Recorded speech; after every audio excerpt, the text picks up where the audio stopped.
श्री स्वामी समर्थ. नमस्कार. तुम्हा सर्वांचं आपल्या चॅनलमध्ये खूप खूप मनापासून स्वागत आहे. आज आहे जया एकादशी. जया एकादशी हा दिवस खूप महत्त्वाचा आहे.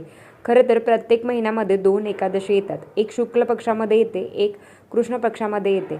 आणि आजची जी एकादशी आहे ना, तर त्याचं नाव आहे जया एकादशी.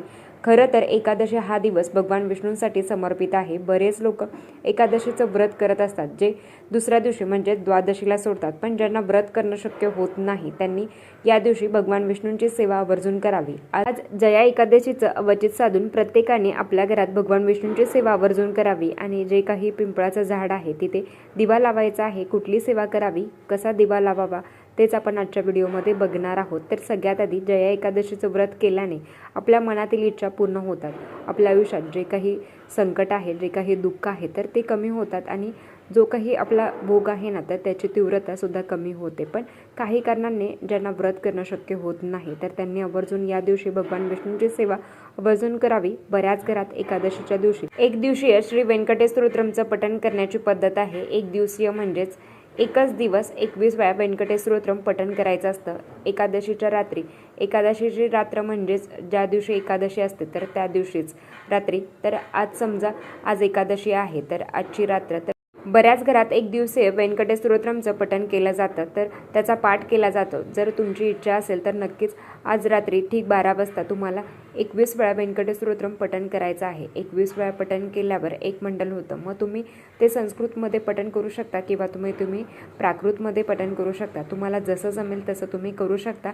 पण कमीत कमी 21 वेळा पठण करावं, की जेणेकरून एक मंडल होईल. तर ताई, आम्हाला रात्री 12 वाजता करणं शक्य होत नाही, पण जेव्हा दिवा लावण्याची वेळ असते ना, तर तेव्हाही तुम्ही पठण करू शकता. तर मग तुम्ही 11 वेळा करा. तुमची इच्छा असेल तर मग तुम्ही 16 वेळा करा, 1 वेळा करा, 3 वेळा करा, 5 वेळा करा. आणि रात्री 12 वाजता जी व्यंकटेश स्तोत्रमची सेवा आहे ना, जे अनुष्ठान आपण करत असतो ना, तर ज्यांची इच्छा असेल तर मला करायचं आहे, तर मग त्यांनी आज करू शकता. पण काही कारणांमुळे जर रात्री 12ला तुम्हाला करणं शक्य नसेल, तर मग तुम्ही नक्कीच आज दिवसभरात कधीही तुम्ही व्यंकटेश स्तोत्रमचं पठण तुम्ही करू शकता. विष्णू सहस्त्रनाम अतिशय उच्च कोटीची सेवा. ज्या घरात विष्णू सहस्त्रनाम व्रत केलं जातं, विष्णू सहस्त्रनाम पठण केलं जातं, विष्णू सहस्त्रनाम श्रवण केलं जातं, त्या घरात कुठलीच बाधा राहत नाही. एखाद्याला बाहेरची बाधा असेल तर त्याने आवर्जून विष्णू सहस्त्रनामाचं पठण करावं. किंवा एखाद्याचा आजारपण आहे, दुःख आहे, संकट आहे, त्रास आहे, अगदी तुम्हाला प्रखर पितृदोष जरी असेल तरी तुमचं लग्न नाही जमत आहे, तर संसारिक अडचणी असंख्य असतात आपल्या. त्या प्रत्येक गोष्टीतून मात करण्यासाठी, त्या प्रत्येकातून बाहेर पडण्यासाठी आपल्याला श्री विष्णू सहस्त्रनाम पठण करायचं असतं. आणि एकादशीला विष्णू सहस्त्रनाम पठण करणं खूप महत्त्वाचं आहे. अर्थात संस्कृतमध्ये आहे. वाचन करणं शक्य होत नाही तर त्यांनी बिंदास यूट्यूबला लावून त्याच्याबरोबर आपणही वाचायचं आहे. शब्द चुकले तरीही काही होत नाही. देव कोणालाही काही शिक्षा देत नाही. चुकले तर चुकले. तुम्ही प्रयत्न करत आहात, तुम्ही वाचण्याचा प्रयत्न करत आहात, तुम्ही ऐकण्याचा प्रयत्न करत आहात, तुम्ही वेळ देत आहात, तेच खूप मोठं आहे. तुमची इच्छा असेल तर विष्णू सहस्त्रनामाचं व्रत म्हणजेच काय, की दररोज एका बैठकीत आणि एका काळात पहिल्या दिवशी तो टाईम असेल तर मग त्याच दिवशी तुम्हाला विष्णू सहस्त्रनामाचं पठण करायचं असतं. आणि एकादशीच्या दिवशीसुद्धा बऱ्याच घरात रात्री 12 वाजता विष्णू सहस्त्रनामाचं पठण केलं जातं. तुमची इच्छा असेल तर तुम्ही विष्णू सहस्त्रनामाचं पठण करू शकता किंवा मग तुम्ही व्यंकटेश स्तोत्रमचं पठण करू शकता. जसं तुम्हाला शक्य होईल तसं करावं. तर या दिवशी बाळकृष्णांना, भगवान विष्णूंना किंवा मग बाळकृष्णाचा फोटो असेल किंवा पांडुरंगाचा फोटो असेल, मूर्ती असेल, किंवा मग आपल्याही महाराजांना हे तुळशीपत्र अर्पण करावं. ओम नमो भगवते वासुदेवाय नमः या मंत्राचा मंत्रजप जेवढं तुम्हाला जमेल तेवढं तुम्ही करू शकता. आणि संध्याकाळी आपल्याला पिंपळाच्या झाडाखाली एकादशीला दिवा लावायचा असतो. एकादशीच्या दिवशी तुम्ही दक्षिणेकडे तोंड करू नका, पूर्व पश्चिम या पद्धतीने तुम्हाला दिवा लावायचा असतो. आणि आपल्याला भगवान विष्णूंना प्रार्थना करायची असते. ओम नमो भगवते वासुदेवाय नमः या मंत्राचा मंत्रजप करायचा असतो. एकादशीच्या दिवशी पिंपळ वृक्षाची सेवा केल्यानेही आपल्या आयुष्यातील अडचणी कमी होतात. जे काही संकट आहेत, दुःख आहेत, तर ते कमी होतात. आणि ही अध्यात्माची प्रगती होते, आपल्यालाही ज्ञानाची प्राप्ती होते, आपल्या मनोकामना पूर्ण होतात. जर नक्कीच तुमच्याकडे जर वेळ असेल तर तुम्ही आज व्यंकटेश स्तोत्रम तुम्ही दिवसभरात करू शकता किंवा रात्री करा.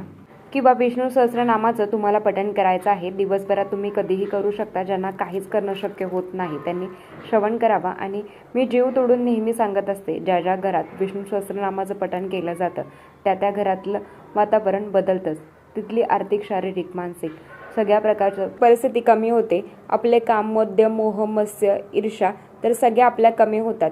श्री विष्णू जगाचे चालन करतात, तर जगाचे पालक आहेत, तर ते साक्षात आपले महाराज आहेत. ते तर आपले दुःख का दूर सकाळी उठल्यावर काहीच नाही तर एक शिस्त लावायची. तर सकाळी उठलं तर अगदी अंघोळ नसेल केली तरी तुम्ही विष्णू सहस्त्रनाम श्रवण करू शकता.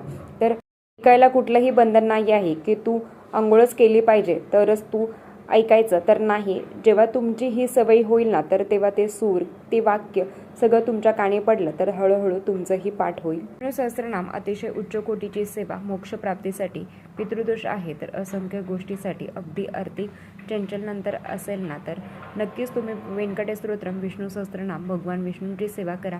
कारण माता लक्ष्मीला ते जास्त प्रिय आहे आणि एकादशीला तर भगवान विष्णूंची सेवा करणं अनिवार्य आहे. काही नाही तर ओम नमो भगवते वासुदेवाय नमः किंवा मग विष्णू गायत्री मंत्र, ओम नारायण विद्महे वासुदेवाय धीमहि तन्नो विष्णू प्रचोदयात. तर जसं तुम्हाला जमेल, जिथे तुम्हाला जमेल तिथे तुम्ही सेवा करा. पण जर एकादशीला विष्णू सहस्रनामाचं पठण तुमच्या घरात झालं पाहिजे, अगदी नाही रात्री 12 वाजता शक्य होत तर मग तुम्ही संध्याकाळी करू शकता. पण याचा अनुभव खूप छान येतो. तर मनातल्या इच्छा पूर्ण होतात आणि मेन म्हणजे शांतता मिळते, शांती लाभते. जे लाख मोलाचे आहे, तर आजकाल पैसा देऊनही शांतता मिळत नाही. मनशांती खूप महत्त्वाची आहे. श्रवण पठण करत असतो ना, तर याने सुद्धा खूप चांगला अनुभव येतो. पण आवर्जून श्रवण करण्यापेक्षा तुम्ही जर पठण केलं ना, नक्कीच चांगलंच. कारण जेव्हा श्लोक मंत्र उच्चारतो ना, तर तेव्हा आपले भोग कमी होतात आणि आपल्या भोगाची तीव्रता कमी होते आणि नक्कीच सुखाची प्राप्ती होते. तर चला, आजच्यासाठी इतकंच. आजचा व्हिडिओ इथेच थांबवते. आवडला असेल तर लाईक, शेअर, सबस्क्राईब करा. भेटू अशाच नवीन व्हिडिओसोबत. तोपर्यंत धन्यवाद. श्री स्वामी समर्थ.